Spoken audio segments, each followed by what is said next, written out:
Welcome back to the show, everybody. This is the Upper Tier Podcast, the football podcast we bring you each and every week. It is Thursday. It's Thursday Tier Talk, which means we got a Premier League preview and plenty of other things to go through. As always, my brother on this show, the Dazzler. How are we, Darren? I'm all good, pal. How are you? Good, yeah. I'm not too bad at all. I'm a little bit tired, but I'm all right. I'll bring the energy tonight, no doubt. So we do have a Premier League preview. We're going to be taking a look at the FAI Cup quarter-final draw, I think it is. We're going to be talking about Alexander Isak and what's unfolding here and all. And we're going to be having a little chat about one absolute buffoon, True Geordie, and the absolute junk he's coming out with. But we will talk about that in a little bit. We're also going to be getting Darren's thoughts on the PFA Team of the Year. I don't think there's any argument with anyone about Mo Salah being the player of the year. I think he's head and shoulders above most people last season. But we will talk about the team, and we'll see if there's any changes we made, any we will put in there or whatever it is. And David De Gea. David De Gea. Yeah, I'll put him in. Always liked him. He's very good. It's Team of the Year. He wasn't there. He was in Team of the Year in Italy. We could just swap him in. Put sales somewhere else, we'd be grand. Should be bringing McTominay and all in there. How amazing was it to see two Nottingham Forest players in the PFA Team of the Season in the 11? And rightly so. Oh, absolutely. And you know what? I kind of think it too. They were a little bit stiffed. Just saying. Well, we'll get into it. Don't worry. That's what we're here for. So if you could, folks, subscribe to the channel and hit that bell notification button and drop a like on the video as well. Just to let you know, tomorrow night, 7:45, I will be doing a watch-along for SmackDown Live in the Tree Arena in Dublin. It is historic, so we said we would cover it, and we will be on next week as well, covering Clash in Paris with the panel. The panel won't be with me tomorrow night. Bren and Sean, they're going to the show, but they're going to be doing interviews outside the Tree Arena before and after, getting you content and stuff like that, and giving their own reaction as well. So those videos will be going up all over the weekend. Massive weekend of wrestling coming up in Dublin. So make sure you're on for that. Keith is in the chat. Big up, Keith. What's the crack, lads? Hope all as well. We are good, Keith. And another thing I have to say, and it's kind of cool. Yesterday, we got to personally meet the volcano, Kyle Walsh, rocked up into the shop. I was going to say, hopefully Kyle has good news for us, because it wasn't looking good yesterday for him, God bless him. No, he stayed with me. He stayed with me for a bit in the shop as well, and we had a good chat and all. And you know what it is? And it's really weird. We've only ever met doing content on YouTube or chatted in chats or comments or whatever and stuff like that. But You know when you meet a guy for the first time and you feel like you've known him 20 years, you get a real good feeling about a guy. Kyle's a good guy. There's no doubt about it. Absolutely. I was chatting to him yesterday in the shop. Definitely one of the good guys. Yeah, and we had a great chat, and we spoke about a lot of stuff. We spoke about content creating. We spoke about pro wrestling. We spoke about everything. We were only short of solving the Ukraine-Russian war and nearly coming to a peace agreement at that stage. Wow. Yeah, but we went through everything with a good chat. And, you know, he left, and I was driving home yesterday evening, and I felt like I had known the guy 20 years, so that's always a good feel. So, Kyle, if you're in the chat or if you're watching, jump in the comments there and stuff like that. I hope you got the jam jar sorted and stuff like that and all, and got home safe. Great guy, Kyle. It was great. It was great meeting you yesterday for the first time. So there you go. Right, I wanted to get your thoughts before we get into, because we don't normally do this, but I think it might be something worth doing this season. I wanted to get your thoughts on some of the results over last weekend and stuff like that, and what your initial thoughts were. We don't have to dwell on it too long, but I'd like to get your thoughts on these matches. I picked these ones out and see what your thoughts were, because you don't normally reflect on the previous week, but I think it's worth doing it in context going into the previous. So start wherever you want to start. You pick it, because we'll start at the top and we'll move on. Didn't think Chelsea were going to have it all their own way at the Bridge. Obviously, watching Palace against you guys the week before, they're a very well-oiled machine. Things are going to change, obviously, with Eberechi Eze heading towards the door. I think the boy Balil Al-Kaunas, the boy from Leicester, is coming in for about 30 million. I don't think he'll be his replacement, but he'll certainly help with the creativity end of things in the squad and stuff like that. So I thought Chelsea were a little bit blunt for my liking, I have to say. A guy that we all thought would have a huge season had a real poor game, and that was João Pedro, but I think there's more to come from him. I I think a draw was a very fair result. Come the end of the game for what we've kind of seen and stuff like that, obviously the goal being chalked off was, that splits opinions. I think it should stand, to be honest with you. And not because it's against Chelsea. I think if Chelsea score it, it should stand as well. Well, it's a rule that's in there, so that's why it was chalked off. But it's a rule I don't think we've ever seen used. So it's the first time we've seen it used. So exactly. So that's the thing, we obviously there's no negotiating with rules. I understand that completely. But when you've never seen it used before, that's when I think you go. I'm nearly sure last season as well, we seen a load of free kicks scored where lads were pulling and dragging walls and in the middle of walls and all this kind of stuff. Yeah, and it just strange because I hadn't got a clue what they blew for, and it was only when they explained it and I was going, he went inside a meter on the edge there and stuff like that, and I was there going, I hadn't got a clue. I didn't even know it was strange. A rule. It really was. Yeah. Moving on to Old Trafford, really, really happy with the performance. Obviously, I think Arsenal kind of stole one, if I'm honest. I don't think they deserve to get out with 3. Speaking to Kyle, obviously, yesterday briefly, I think he felt the same and Morris felt the same and stuff like that. I think United were the better of the 2 teams. I think the difference is where, the man of the match for Arsenal was David Raya at one end. And at the other end, the United goalkeeper throws one in his own net. And that was the difference between the 2 teams. They were relatively well matched. United kind of with the better chances, shall we say. And David Raya, had a great day on Sunday, made some really, really good saves. Obviously from Cunha on the deck and then the header from Mbeumo and stuff. So really, really good. Felt unlucky there. Sunderland, I backed Sunderland to win on Saturday. I thought they'd win. I had them. Yeah, I had them 3-1 in my predictions competition. It was 3-0 in the end. But I did think they would do it. I thought the Stadium of Light, with all that energy and stuff like that, was going to be too much for West Ham. West Ham looked very, very flat. Now, we know there's a lot of teams in the league look very different at home to what they look away. So I think this is a big weekend for West Ham. Obviously, they're home this weekend against Chelsea.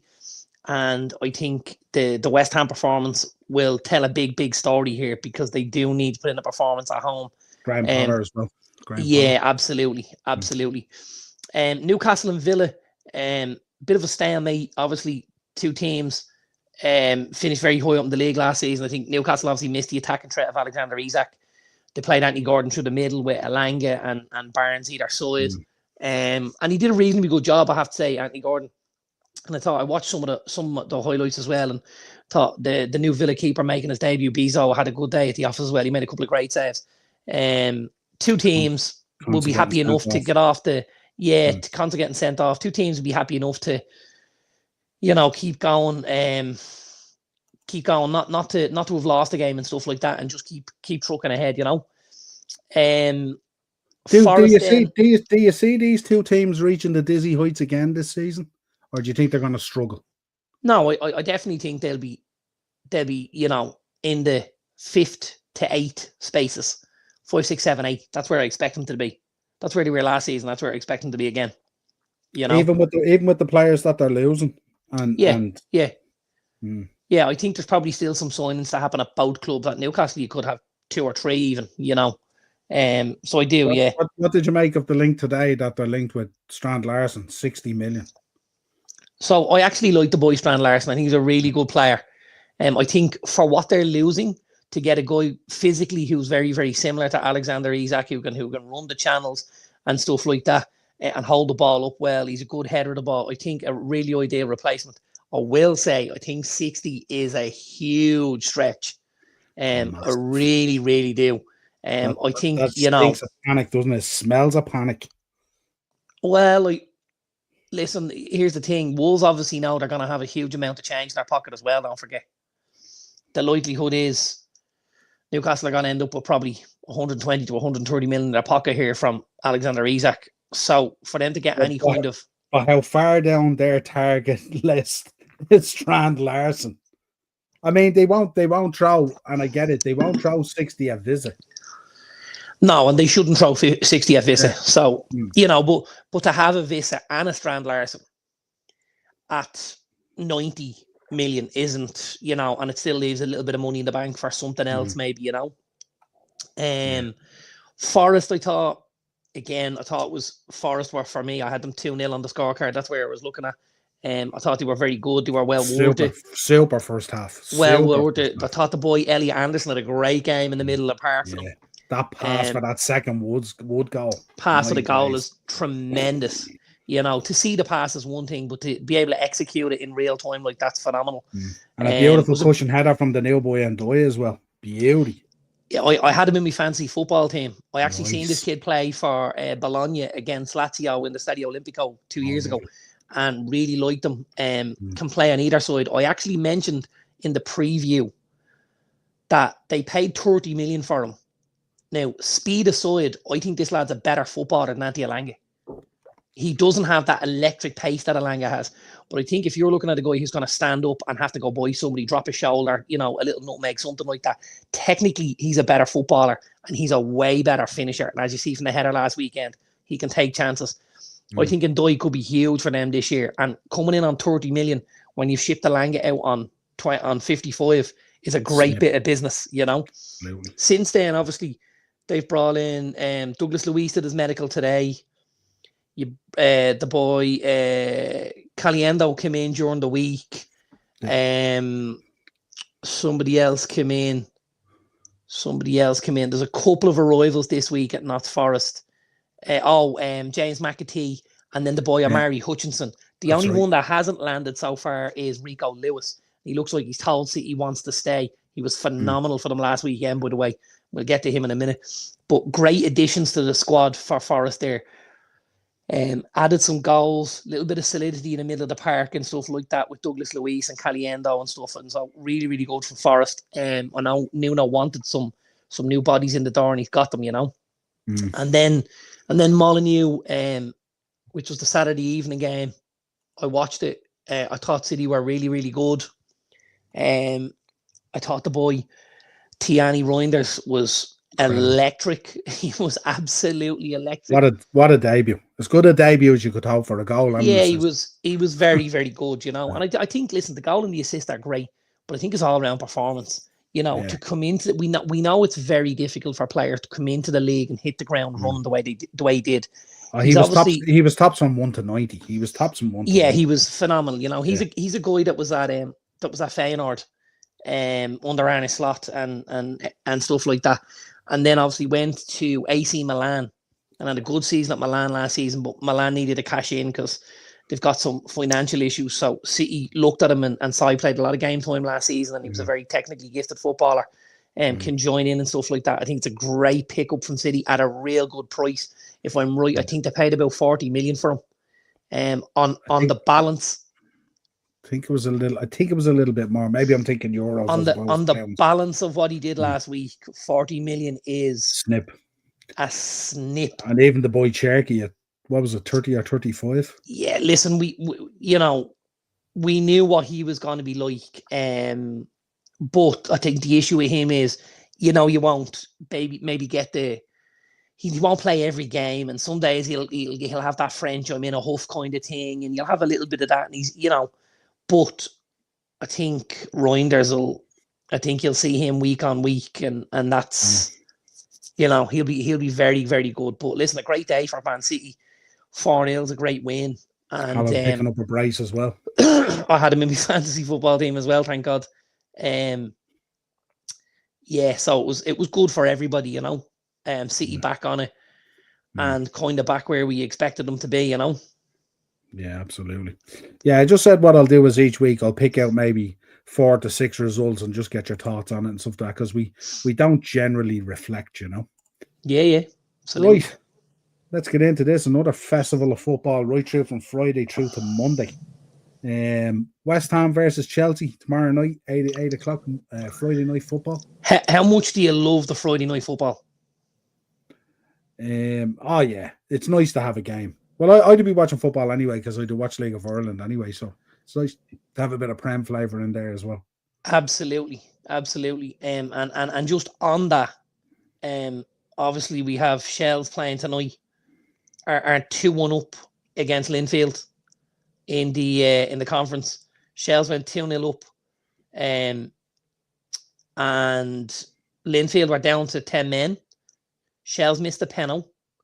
Went 2-0 up. Linfield have pulled it back to 2-2 and now have missed their own penalty. So it's all going off down there at Talca Park tonight. But a good night so far for Shells. The weekend, so Friday night, I will be at SmackDown. So I won't be watching West Ham and Chelsea. However, I think this could be another nail in the Graham Potter coffin, unfortunately. I look Palace, at that West. Palace have just gone 1-0 up as well. Yeah, they've just gone 1-0 up there. And it's 1-1 actually between Rovers and Santa Clara as well. It's Jean-Philippe Mateta with the goal. Yeah. And Danny Grant with the goal there, making it 1-1 over in Portugal for Rovers. So could be good. We could have 2 League of Ireland teams in the conference, which would be amazing, you know. Really, really would be. I think this is a nail in the Graham Potter coffin. I think Chelsea didn't hit the ground running last weekend. Thanks, Keith. Appreciate that, pal. I think probably the late return from the World Club Cup has played a little bit of a part, and I imagine they're a little bit behind where they would have liked to have been. But I definitely see Chelsea getting back on it this weekend and getting a result. And I'm just going to say it's 2-1 for Chelsea here. 2-1 tomorrow night. Yeah, I think they'll nick it. City Spurs. Yeah, two good wins, obviously, last weekend. 2 clean sheets and stuff like that for City and Spurs. I think Spurs look good under Thomas Frank.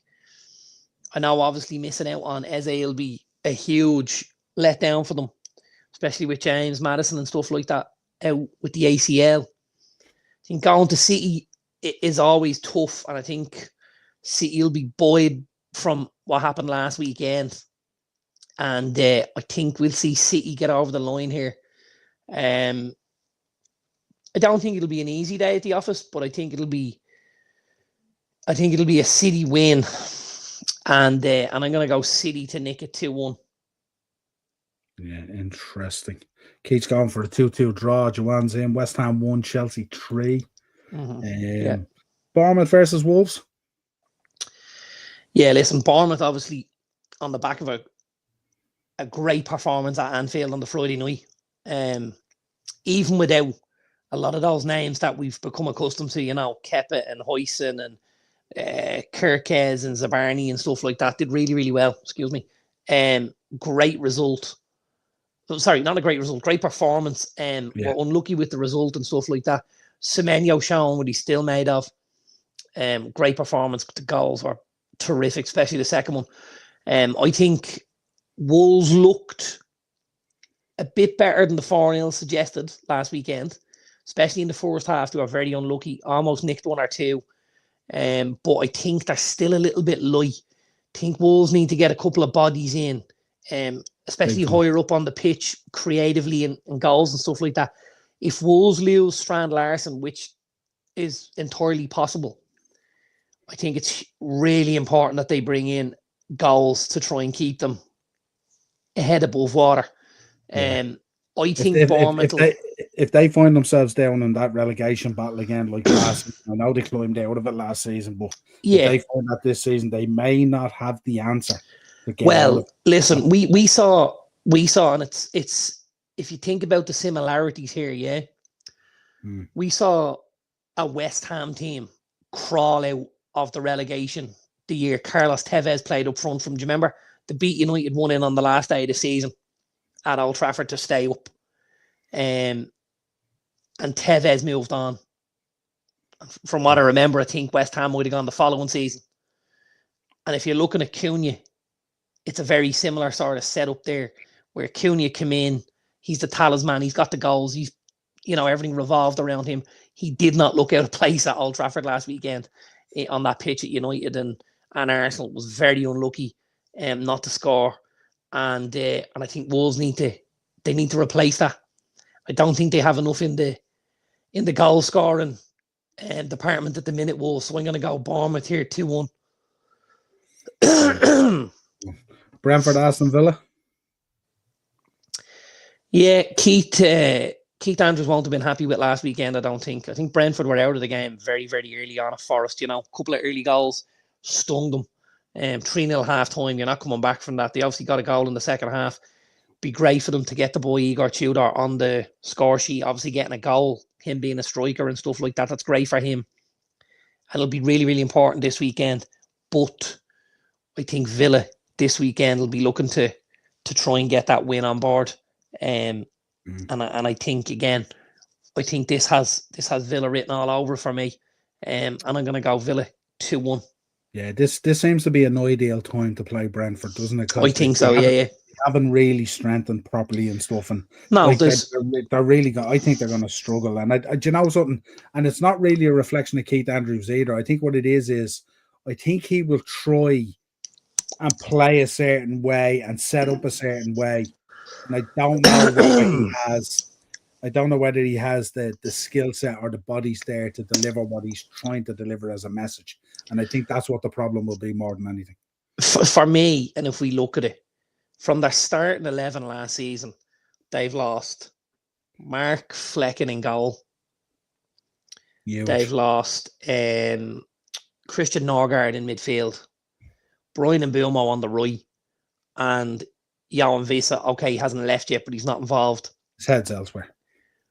They've lost 4 of their starting 11. So you got to bring 4 in, get them up to speed, get them singing from the same hymn sheet. And then you have the addition of new manager, new ideas, new ways of thinking. Really, really tough for them. Really, really tough for Keith Andrews and for Brentford. Yeah, absolutely. Shells have just gone 3-1 up. Good. Was it this? Maybe it might have been disallowed actually. No, Caffrey scored on 78. It's 3-1, yeah. And Rovers have just gone up. 2-1 up. Yeah, that'd be huge for them against Santa Clara.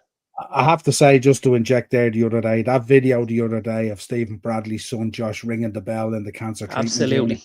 I thought it was just the most heartwarming thing I've ever seen. And, you know, sometimes we talk about Stephen in a certain way and stuff like that, and it gets heated with Duffer last season, all this kind of stuff and all. But the pressure of going through that with your kid, on top of the pressure of trying to deliver arguably the biggest club in the country, I would say, and stuff like that. So, absolutely. Hats off, and it's great to hear that the son has finished his treatment and all, and wonderful. And you know what? Videos and I gotta say, that's, you know, football aside, that's the most important thing for Stephen. But I gotta say, I don't necessarily believe he gets the plaudits he deserves at times. Stephen Bradley done a phenomenal job at Shamrock Rovers. People will point to the money thing, and you know they've had money and they've been able to buy. There's lots of teams have spent money and haven't won stuff. Stephen Bradley and Shamrock Rovers have been, you know, the mainstay of Irish football for the last kind of 4 or 5 years, and he's done a phenomenal job there.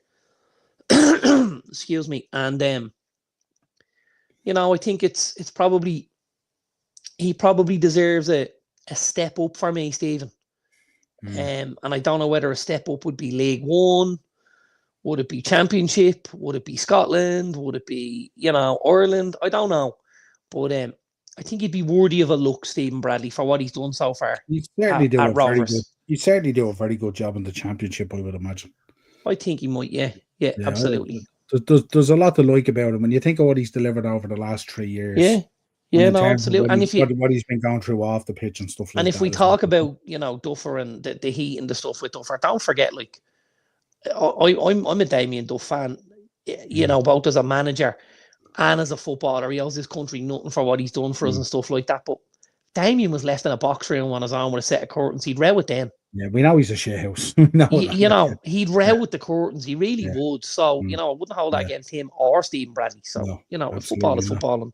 Keith, do you think Everton will be in a relegation battle? Well, most seasons they are, aren't they? So, like, it's not unusual. Yeah, I think the big thing Everton have, obviously, is this new stadium opening the weekend and stuff like that. And they'll need to make that a fortress. They do have some really good players at Everton. I think finding the balance will be important, because obviously a lot of last season when we looked at Everton and they lined up, they had the boy Illiman and Doy on the left-hand side. Now it looks as if maybe Jack Grealish might want that kind of a spot which means you're taking out the guy who was probably one of your best players last season in Dye to incorporate him, or you go and Dye and maybe you try and get Grealish into a 10 behind a Beto, and you pop somebody on the opposite side there. But I think they'll struggle for goals. They always do. What'll keep them up will be James Tarkowski, Jared Brantway, and Jordan Pickford. And I think they'll be okay. But it wouldn't surprise me to see them in that 15, 14, 13 spots where they are now, to be honest with you. Yeah, it'll still feel uncomfortable, I'd imagine. A little bit, I think, yeah. But knowing that they have some tools there that can lift them out of it, but still, see, be mad, wouldn't it? Imagine getting relegated and like moving into that new stadium. Acers is here. Leeds style would suit your case to the ground. I'm not too sure about that. This boy is used to having plenty of space in the Portuguese league and stuff like that. He's being a shithouse as usual here, Acers. Don't even bite. There's no way. I think Leeds will kick lumps out of this boy and he'll feel very uncomfortable, to be honest. But we will get to it. Burnley versus Sunderland. Cat's going to continue pouring. Yeah, possibly. Burnley won't be easy to go to. First home game of the season and stuff like that. So the Burnley faithful will be out in force. But Sunderland did look good last weekend. And obviously there's been a couple more additions this week.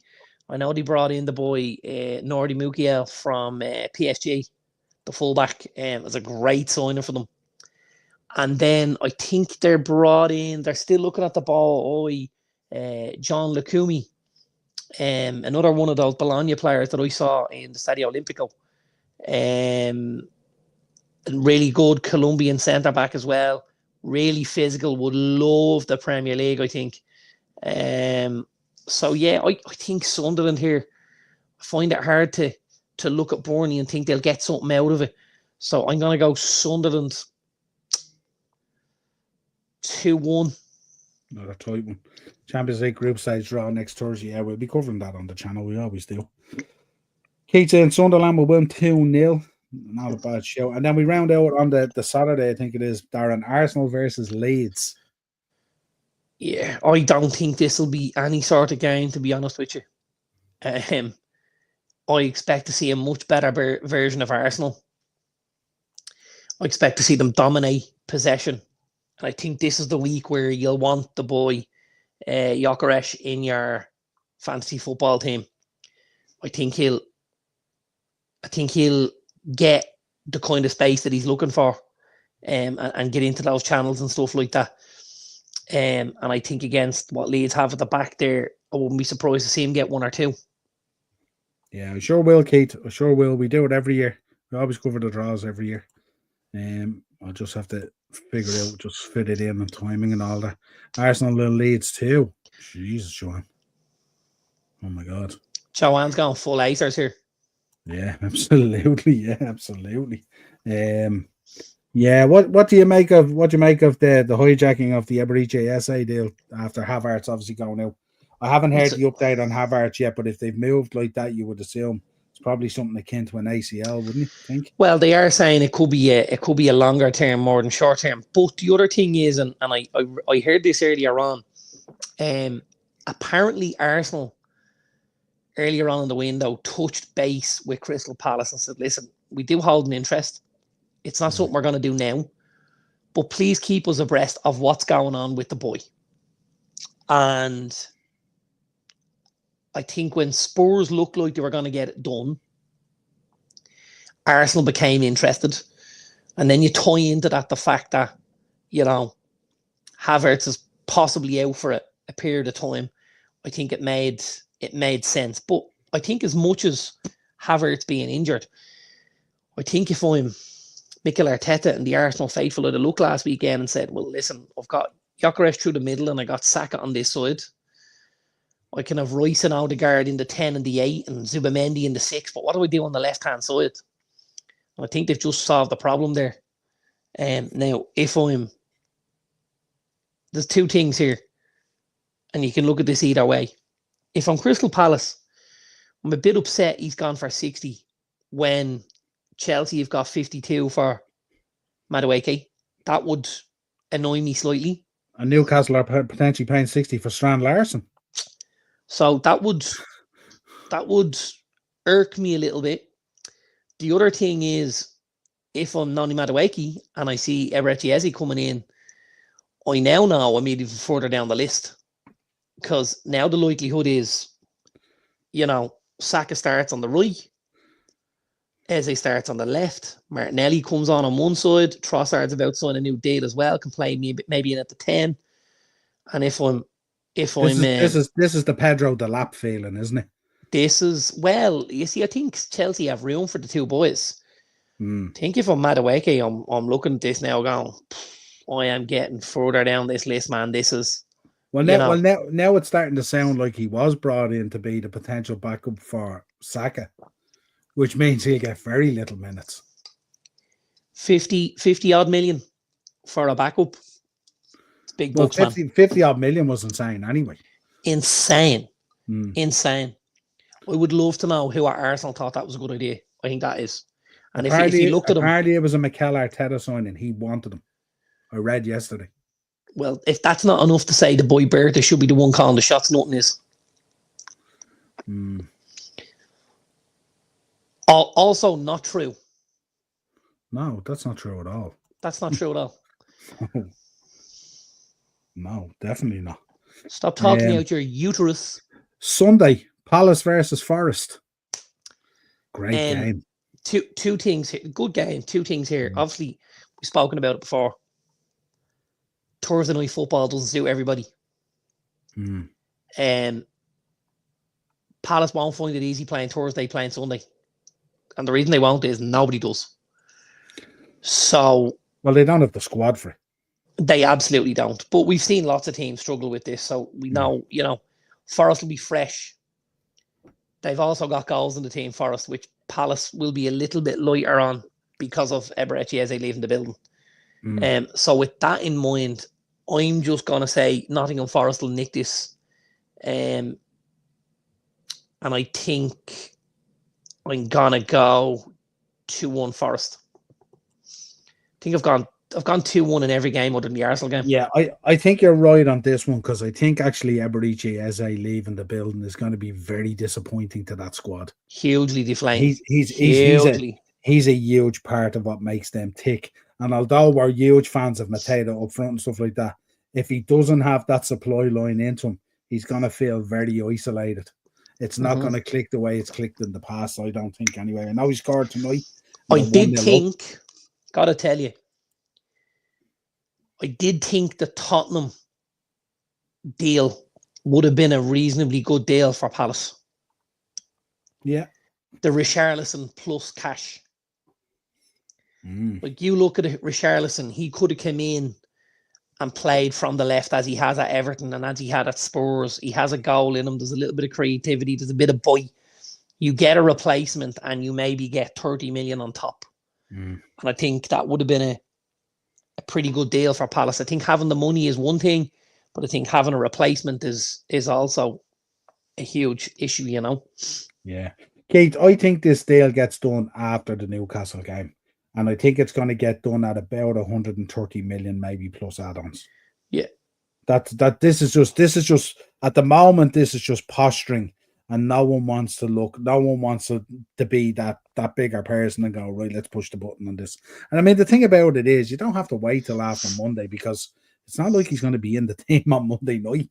He hasn't kicked the ball all preseason nearly, He is absolutely not going to.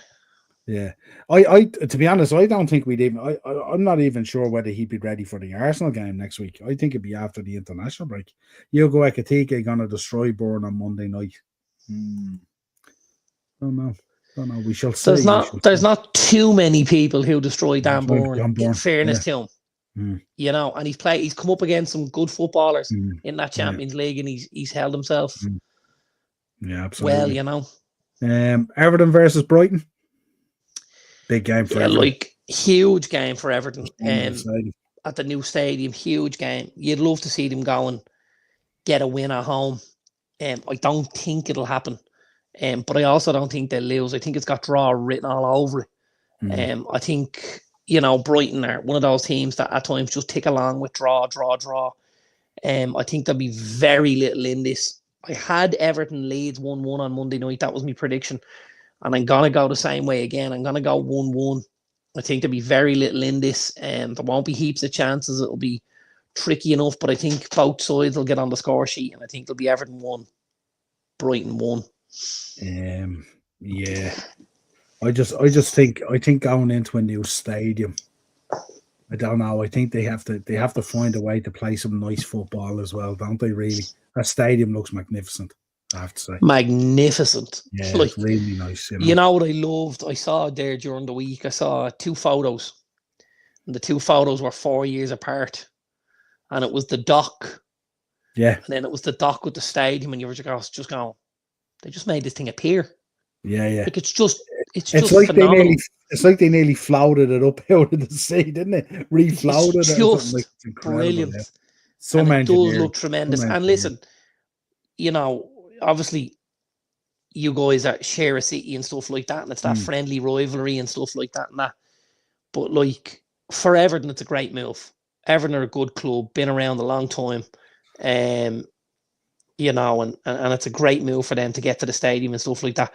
And that's now no shade. That's no shade either, because we love those old grounds like Goodison and the history and everything else. But I think sometimes you just outgrow it. You know what I mean? That's all that happened. And I did like the idea that they're keeping Goodison and stuff like that for the other bits and pieces going on. Against Fulham, scoring record against Fulham, interesting.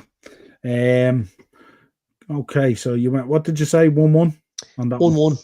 Interesting. Fulham versus Man United. Big game considering last week's result, not necessarily performance. Yeah, absolutely. And a game like these are the games we're expected to win. Whether it's home or away against Fulham, this is what's expected. This is the game. This is the game where you need to put on a similar performance, but take your chances and show 100%. Show that it's not like last season where you're gonna maintain what you've put in there now, and that's going to be the standard. Yeah. That's going to be the standard, and if you don't manage to put it in, somebody else is coming in to take your spot, and that's what it should be. That's we're at Man United. That's what should be happening. I think 2-1 United. I was really, really happy with Mbeumo and Cunha last weekend. I thought they were phenomenal. I really, really did. There's a lot of guys had good games. I thought Dorgu had a good game as well at that left wing back position. I thought, I understood why he decided to start with Dalot and bring Ahmad on. Obviously hoping to keep the game quite tight and then bring Ahmad on the last 30 minutes and really push for that winner, keep a little more defensively sound in the first half and stuff like that. So I got that. Thought Ahmad did well when he came on. He took one off Mbeumo's toe out, which kind of annoyed me because I thought Mbeumo was going to pull the trigger. But definitely the 2 boys up front, the 2 10s, endeared themselves to the United fans. They look like 2 serious footballers, and they look like 2 lads that look very comfortable in the United jersey. That's something we've certainly said over the last number of years. Guys coming in haven't looked comfortable carrying the weight of the jersey. Cunha and Mbeumo looked like that was not going to be an issue for them. Premier League players, you know what I mean? Yeah, but we've brought in other Premier League players and it hasn't worked. And I think the 2 lads look very confident, They're going in at a very low baseline as well. So like natural performances in them will raise the bar, because it can't get any lower.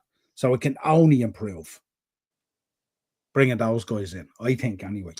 Yeah, but I think that's a simplistic way of looking at it. Like, I think, anybody you brought in should have raised the bar, really, now, based on what we saw last season. But I think they took last weekend, when I looked at the 2 boys, they looked like they wanted to wear that jersey and they wanted to bring something back to it.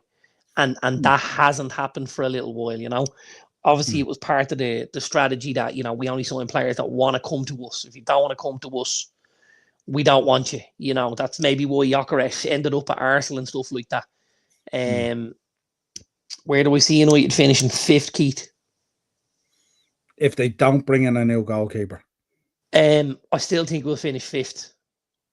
I think there'll be less there'll be less opportunities to make mistakes this season because the performances from the outfield players will be better. I think if we did get a very good goalkeeper in, here we go. I think if we did get a very, very good goalkeeper in, we could possibly push for top 4. Possibly. But we would need, you got to be talking about the boy Diogo Costa at Porto or Donnarumma or something like that. But I don't see that happening necessarily. I was only saying, Kyle, at the start of the show, if you roll it back, if you've only come in, I was saying... We sure did, Kyle. The way we were talking yesterday, I was saying at the start, we've only kind of met through creating content and on shows and stuff like that. And I was saying, getting to talk to you yesterday, it was like I'd known you 20 years, and that's always a good sign. So big up. Hope everything turned out all right. Sounded like a bit of a disaster, but as long as you got home and everything was good. Absolutely. And hopefully the girls enjoyed the show as well, Kyle, because I know that's what you were up for. The girls were at the matinee show and stuff like that, so hopefully a good day. Yeah, absolutely. And then I suppose the big talking point that's going to be really coming out of the weekend is really Monday night. And it's going to be the Alexander Isaac battle at St. James's. Yeah, well, I mean, I think this is where there's an opportunity for the game to be finished and then discussions to happen somewhere in St. James's Park and say, right, listen, what's it take us getting to make this happen? That's what I would imagine is going to happen. And I think from that, probably Wednesday or Thursday, there'll be another bid put in. And you'll get there. Yeah, I think so. Yeah. Absolutely. In terms of the build up to this, there's a lot of Newcastle fans on X at the moment talking.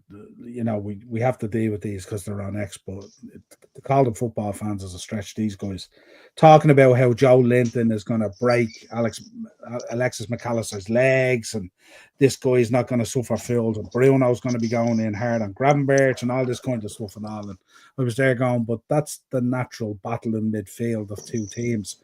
It's nothing to do with what's going on is absolutely nothing to do with these two sets of players.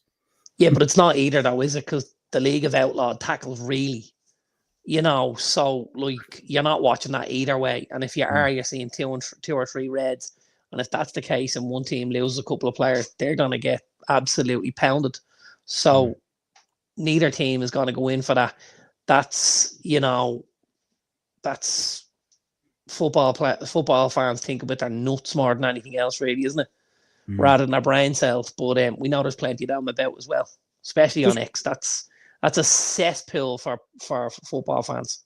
Yeah, we said it earlier. 130 plus add-ons will get the deal done. There's no doubt about it. What did you make of? Obviously, the two statements came out yesterday. Alexander Isaac, fairly passionate in a statement on Instagram, talking about how, I'm not going to read them out. They're both here, but it's no point in reading them out and stuff like that. No. But he was talking about, he sounded like he'd been very hard done by, and the conversations had been had and promises were made. And basically, he made the point that when trust is broken, when trust is lost, where do you go? The relationship is done, basically. We had Newcastle coming out and just, toned the line again, saying he's part of our plans and we remain committed and we're looking forward to welcoming him back with his teammates when he's ready to rejoin us. And they're still playing. Neither one is kind of given an inch, really. And, it's an interesting one. And then I read today, apparently, that, did you read this thing about the lie detector? No. Apparently on Monday night, they were talking about Carragher and Neville sitting Alexander Isaac down to take a lie detector test, that they reckon the talk going out at the moment is that apparently he's lying, that no promises were made. But the thing about it is Newcastle are staying very quiet about this, and also Amanda Stavely, who apparently was party to the conversation, and obviously Mitchell left the building and Ashworth left the building back when and stuff like that, and also the people who have been party to this conversation ain't saying a whole lot. And then adding flame to the fire as well, you have this absolute buffoon turning around, first of all, and saying that he wishes Alexander Isaac has a career-ending injury. And then he turned around after that and he was comparing the relationship between Alexander Isaac and his teammates, especially Anthony Gordon, to Mo Salah crying on Friday night, heartbroken after losing Diogo Jota. And I'm just like, And not only that, I'm talking about how pivotal Anthony Gordon was in Alexander Isaac's career. This is the same Anthony Gordon who went on strike to get out of Everton and go to Newcastle. Yep. And I just insane. But listen, we know what we're dealing with here. We know the level of intelligence, I think all you need to do is look at his head to understand the level of intelligence that's in there. He doesn't look like the brightest button on the jacket, God bless him. And to come out with stuff like that, it's ridiculous. But people say things in the heat of the moment and in the crux of battle and stuff like that. It's crazy for me, I got to be honest with you. Absolutely crazy. And the funny thing about this is he's a guy as well.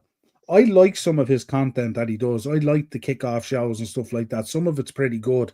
And normally his footballing IQ isn't the worst and isn't the most out there either. He's normally fairly level-headed about it, but he's been doing a lot of content recently in relation to Trump and in relation to P. Has he Diddy gone to the other side?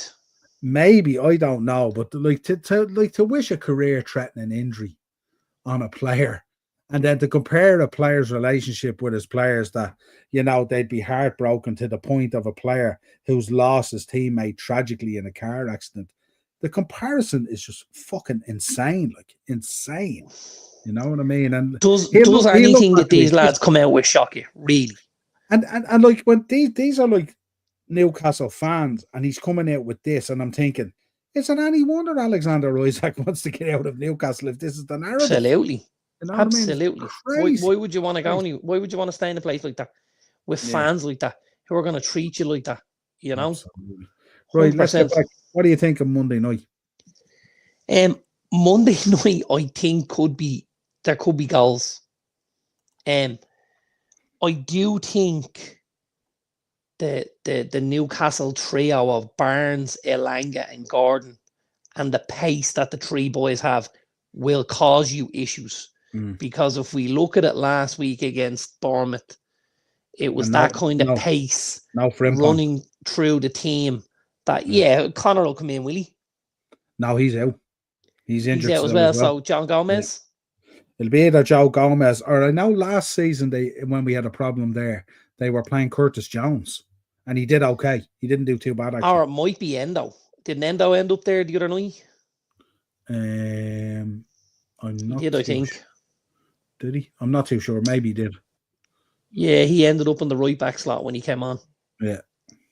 It's another thing that could happen for me, I don't think it's nailed on, but listen, I think that's obviously where Barnes or Gordon will be, and they're two of the guys you want to try and avoid having a good night, because if they both have a good night, you could be in trouble.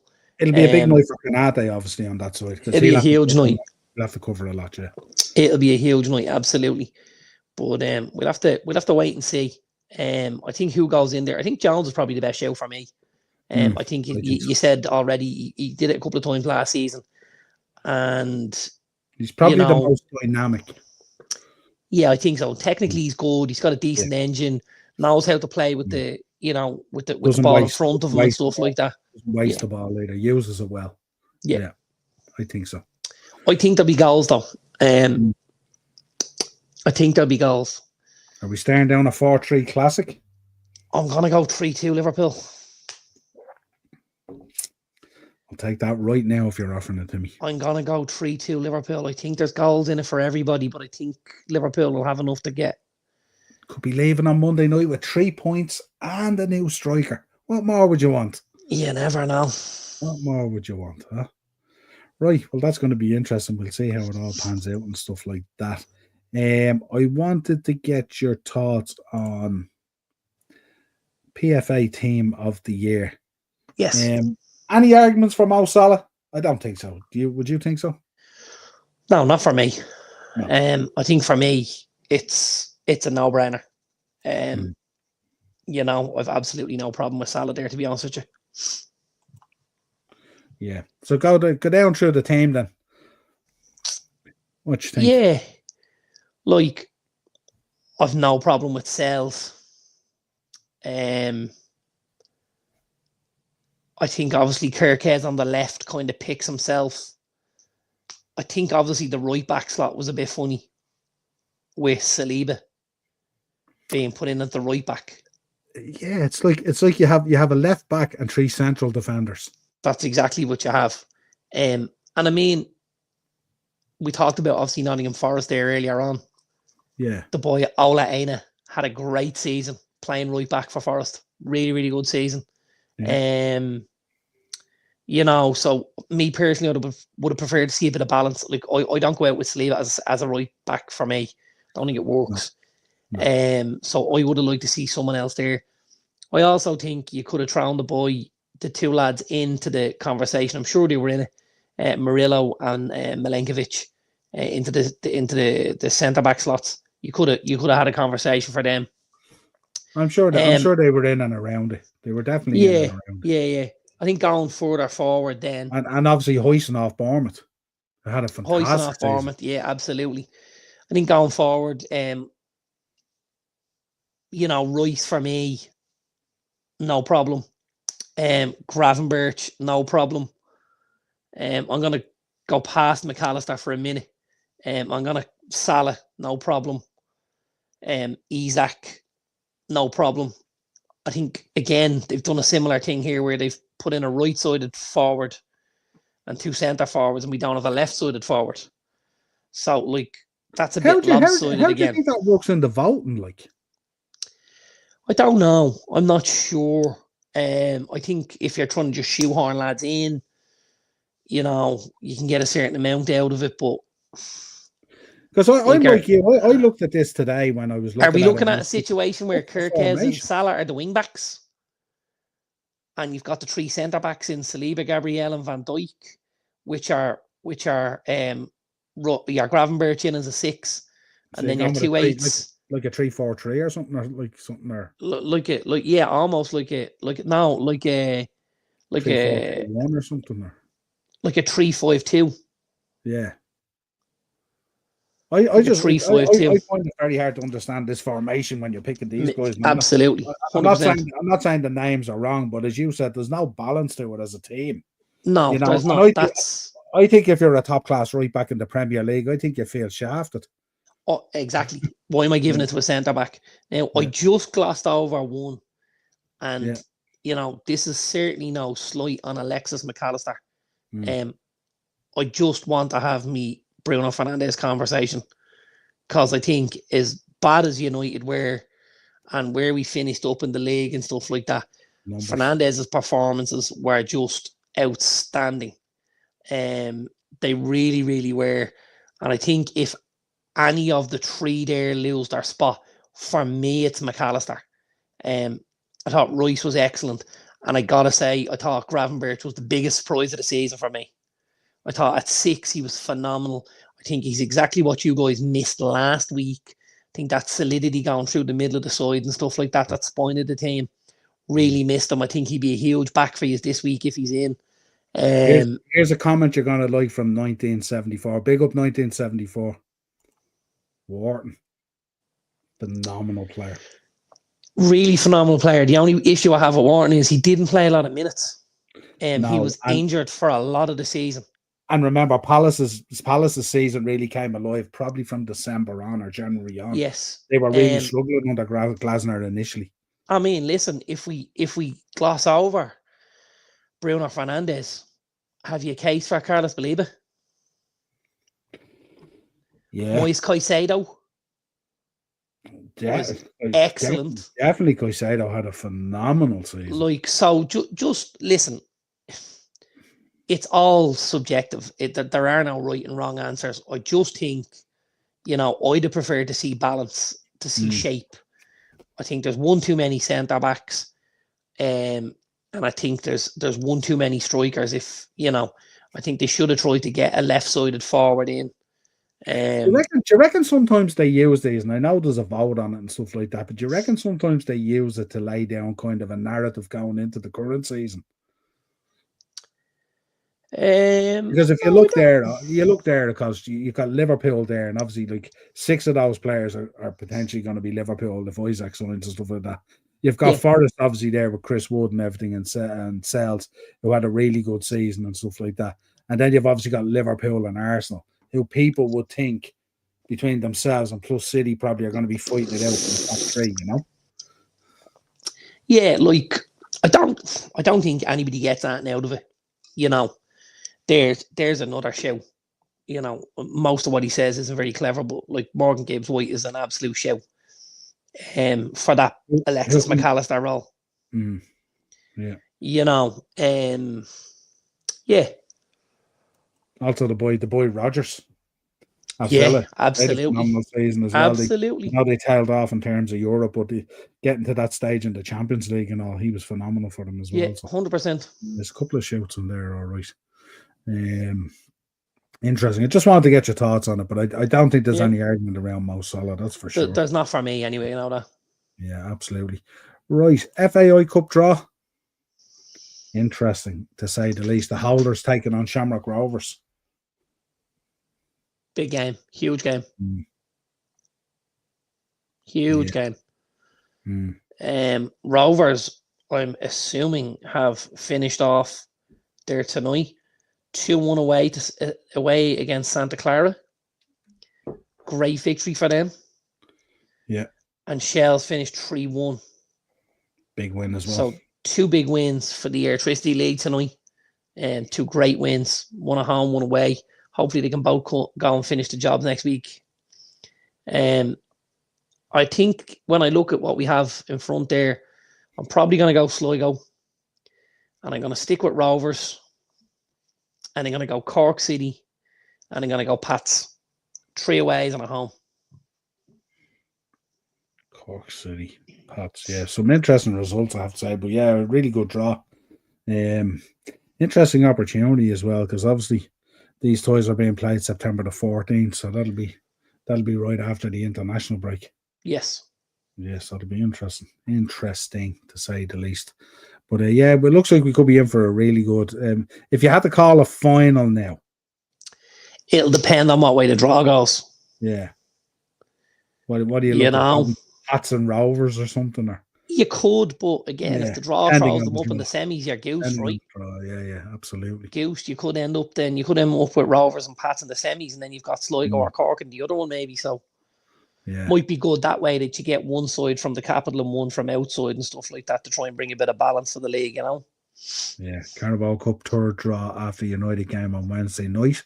We will take a look at that as we always do on the Thursday show. As we always do. Anything else you wanted to add? Anything else going around? Anything? I did beat the bookie for you. Oh, good man. Lovely stuff. Give it to me then. I didn't. I did beat the bookie for you.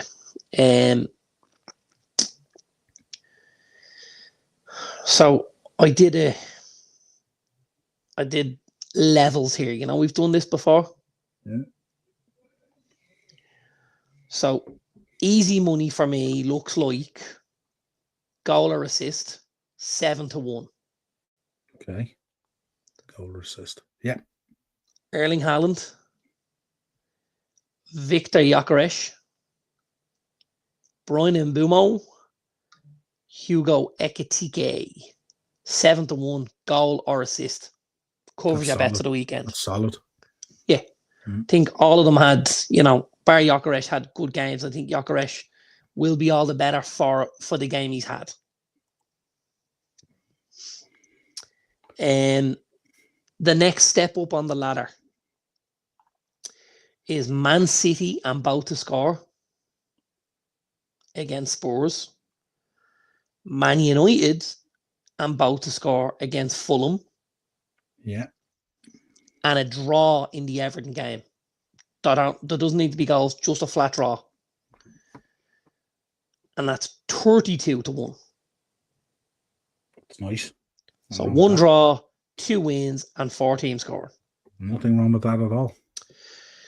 And then I've gone just push the boundary a little bit then for the last one. We know away wins aren't easy to come by in the Premier League, and I've gone with 3 of them. So I've gone Chelsea and both to score against West Ham. Yeah. I've gone Villa and both to score against Brentford. Yeah. And I've gone Forest and both to score against Palace.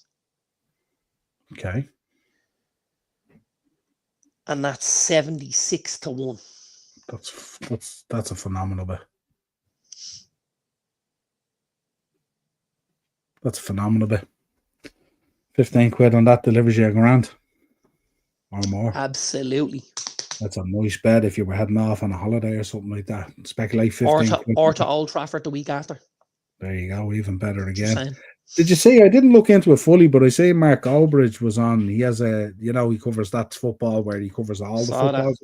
See the Bundesliga thing and stuff like that. No, very. He won the rights to it. Yeah, very impressive. Unbelievable. Yeah, that's massive. That's massive. And I don't slow it by saying like that's massive for a YouTuber. It's so much more than that. Well, absolutely. What I would say is not a huge fan of his, as you know. However, super respect for that. And obviously a very, very clever guy to be able to have bankrolled what he's just done there. Really, really is. He's paying out the money for the Bundesliga and Serie A and stuff like that. But what is he going to make back in revenue from streams, from sponsored ads, from everything? It's a super, super idea. And it will change the way we watch football. I think this is revolutionary, to be honest with you. You think this is the beginning of it now? You think this I think this is it. Yeah. I think this is it. It's revolutionary. And I think he's opened the floodgates now, I imagine. It's brilliant business. Like, it really is. As much as I'm not a fan of him, it's phenomenal. It makes sense, though. I mean, to be operating still in a situation where you have games blacked out and stuff like that and all, it's insane in 2025. Absolutely insane. And it's massive. And look, sometimes we don't agree with the narrative, and sometimes it can be a bit condescending and a bit irritating and stuff like that and all, but you got to appreciate the grind. The grind's insane. Absolutely. Luis Diaz is balling out for Bayern Munich at the moment. Well, are we surprised? Luis Diaz is a very, very talented footballer. We're not surprised. We didn't sell Luis Diaz because he was a bad footballer. That's for sure. No. I wouldn't have thought so. Yeah, absolutely. Right, that's all I have for you. That's all I have for you. But I thought it's nice, that little section where we do a little look back on some of the results the previous weekend, because I know you don't sometimes get a look to reflect back. We always do ourselves when we're talking together and all, but on the show it was kind of cool to reflect back on what we predicted and what we see then and what's our thoughts on it and stuff like that. But I think coming out of the first weekend, I think all we can say is there's plenty of teams that still need plenty of business to be done. And absolutely. Need a bit of refreshing. I think a lot of teams last week just didn't look fit. I think a lot of teams were crashing after 70 minutes and stuff like that and all. And I think obviously as the weeks go on, that'll get addressed pretty quickly and they'll be back up to match fitness. I think they definitely need to put miles in their legs, But I think when you come in against another team who's at a similar level, it doesn't make a massive difference. I think in 2 or 3 weeks' time, if that was happening, you'd see an issue, Last 20 minutes, you could get run over if that's the case. Yeah, I don't think it'll happen, Absolutely. Right, until next time, folks, make sure you're subscribing to the channel, hit the bell notification button and drop a like on the video. As always, we remind you this all the time. And if you want to join me tomorrow night from 7:45, we will be doing a watch along for SmackDown live in the Tree Arena in Dublin, a historic SmackDown, no doubt. Hopefully the card is going to be pretty good. The boys are going to be at it. You're at it tomorrow night as well, are you? I'm at it tomorrow night. Nick Aldis has announced a couple of matches already. There's a couple of tag matches, and then there's a Piper Nevin and Charlotte Flair, and there's some dark matches, AJ and Dominic Mysterio and Bailey, Becky, and Lyra. So it should be a good night at the office. Be interesting to see what happens as well, because Seth Rollins is in the city, so let's see what happens. You never know. Are they talking up? What did I see earlier on? Was it Rollins? No, maybe it wasn't Rollins. Drew and Cody for WrestlePalooza. No, you know what it was? It was MFT. MFT, yeah, they have a match. Well, apparently they're in a tag match. Yeah. Yeah, with against Street Profits. against the Street Profits. That'll be excellent.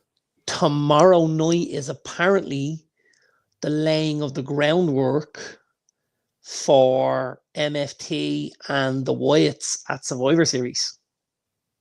War Games. Okay. Yeah, should be interesting. And it'd be great. Look, I don't know if anyone is saying it in the chat or if they're wrestling fans, but the Street Profits live are incredible to see. They're really absolutely good. So are the Guns. Gary, who I'm going with tomorrow night, my niece's partner was on the bus home earlier on from town, going down Dame Street, and he said he looked out the window and it was Bianca Belair and Jade Cargill just where Dublin Castle is. Yeah. And he said he could just make out the two girls and they were dancing with the phones and they were doing stuff. I don't know whether it was TikTok or Instagram or whatever. So there's plenty of guys here, all right. Yeah, certainly padded out, so we'll see what happens, but it's bound to be spectacular. Yeah. Anyone going, make sure you make that noise, bring that noise, that UFC Dublin noise that McGregor had that time. That's what we want to see. Want to see those decibels breaking 111. That's for sure. That's the record at the moment. Don't lie down. Make sure you at least match France for that Backlash pay-per-view. 100%. Right. Until next time, folks, have a safe weekend. Enjoy the football. Enjoy the wrestling. We will be here, no doubt. I'll be back Monday as well. Monday mashup with Mark. And then we'll be full bar next week as well. Plenty of draws to cover. And then we'll be covering Clash in Paris as well. So plenty to look forward to on the channel. So make sure the bell, the like, and the subscription. Make sure you're hitting all those things and we'll be here. Until next time, pleasure as always. Cheers, bro. Thanks, pal.